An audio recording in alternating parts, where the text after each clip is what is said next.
Hey everybody, Chris Rice, Killatia here, and we're with Peral here, Peral Law, with Bandai Namco. Hi. Hi, and we're talking a little bit today about the upcoming Tales game, Tales of Berseria here today. Yes, we're excited to be presenting Tales of Berseria for the first time to the Western audience. This is the first time we have hands-on, and we're super stoked to be here. This is super great. And this is like the first time we have a female protagonist having the sole spotlight onto her. And the closest thing I think we ever got to that was with Exilia when Mila Maxwell showed the spotlight with Judith Mathis. So this must have been like You know your tales, yeah, that's right. This is we're really excited. I mean, like, we're really thrilled that we've been able to bring up a really cool new protagonist. Her name is Velvet. She's a badass.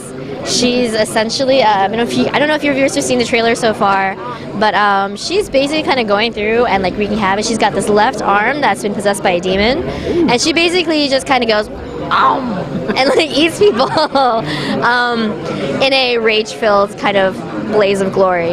But the story is actually pretty sad. It's a pretty dark, pretty deep story. I know they're, especially coming from like Tales of Berseria, which is pretty happy and pretty like, you have like Saray, who's like, that's cool, I'll totally be the shepherd, and like totally like bring the whole world on my shoulders. Versus like Berseria, where it features Velvet, who's basically on a mission to avenge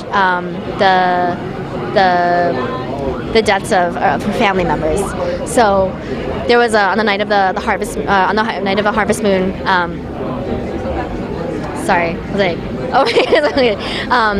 Basically there was a terrible event happened that resulted in her losing her family, but also her becoming possessed and having this demon arm.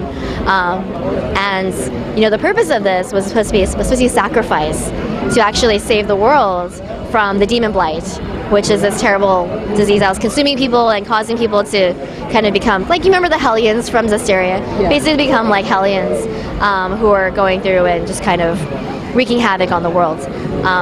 The price was paid by Velvet and her family. So now, obviously, she's pretty mad. So she's basically on a mission to avenge, the man who is perceived to be the savior of the world is the man who took everything away from her.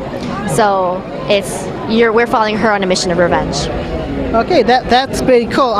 You could correct me if I'm wrong here. From what I understand, there's like a small connection between Berseria and Berseria, similar to the way that Symphonia is connected to Fantasia. So the connection between Berseria and Berseria, there's thousands of years that separate. So technically they inhabit the same universe, and there may be some other links, but they're intended to be standalone titles. Berseria, like, you won't need to play Berseria to play Berseria and understand everything that's going on. Obviously, there's definitely nods to the series if you're familiar. So if you Tales fans are out there, I'm sure you'll see stuff that kind of go, hey, wait a minute, I know what that's about. But there's definitely no requirement to play, one before the other. And I know it's like the big difference here between Berseria and Berseria that this time we got full 60 frame per second battles this time around. Yeah, it looks gorgeous. Did you get a chance to play it? Like, what do you think? I haven't had a chance to play yet, but I saw from other people how smooth the combat was. It's really amazing. Especially with the new the new Liberation linear motion battle system. It brings in more like an action RPG than ever before. One of the things with JRPGs is like you have menu after menu after menu where you're customizing and you're able to access so many skills, so many arts, so many abilities. But it's a little bit harder to get to. With the new linear motion battle system, what we're doing is we're mapping all these arts, all these abilities to face buttons, and you can customize how you access these things at touch buttons. So for instance, if you're pressing like triangle, triangle, triangle, triangle 4 times, each of those presses can do a different attack depending on how you want to map it. So you can have the first time you press triangle, it'll be like a spin attack. Second, it'll be like a water attack. Third, it'll be like some sort of like ice. So you can actually customize it at a very granular level. And you do this for every single character that you're playing as. So as you're running in these 4-man parties where you have 2 backups, the combat ends up feeling super fluid and super satisfying because you're it's almost like a fighting game where you have combos. You triangle square will get you a different thing than triangle circle triangle square. So it's amazing. That's cool. And how many hours can we expect to be playing throughout the game, and is there any DLC planned? So right now, the length of the game is about 100 hours of gameplay. Oh, wow. So there's a lot, and we're excited that we're localizing. We're actually bringing it into multiple languages. So of course you'll have the original Japanese voices, because you have to have the original Japanese voices. But we also have, of course, English. You want to hear it in English. But we also have subtitles for everything, and the interface and everything localized into English, neutral Spanish, and Brazilian Portuguese. So our friends down in Latin America can also enjoy it, because I think, like, there's definitely a growing audience down there, but they may not have been able to, RPGs are kind of a lot of reading, and it's harder to read if you don't understand the language that it's in. So we're hoping to bring Tales of Berseria to another audience down there too. Okay, and it's coming out to the PS4 as well as the PC, correct? Yeah, so this is coming out for the PlayStation 4 and PC Steam. Looking at early 2017 timing right now. So keep an eye out for more news in the next few months about this game.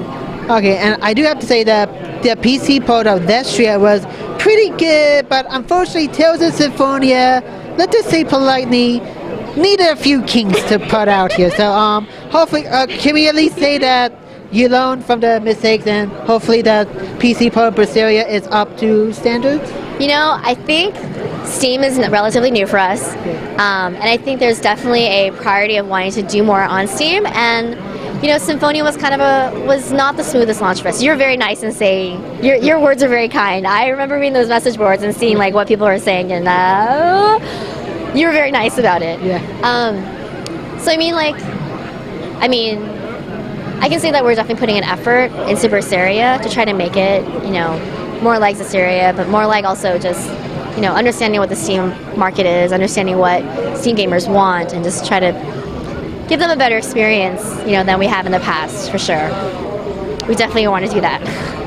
We're definitely aware of the comments, and we definitely want to improve. Okay, well, thank you for your time, Paul. Thank you so much. Thanks so much. It's great to talk to you. I hope your fans like this, and hope you guys are fans of some new fans of Tales of Berseria. It's coming out soon. Yep. When again? This is coming out early 2017. Yeah, so early 2017. So keep an eye out for that.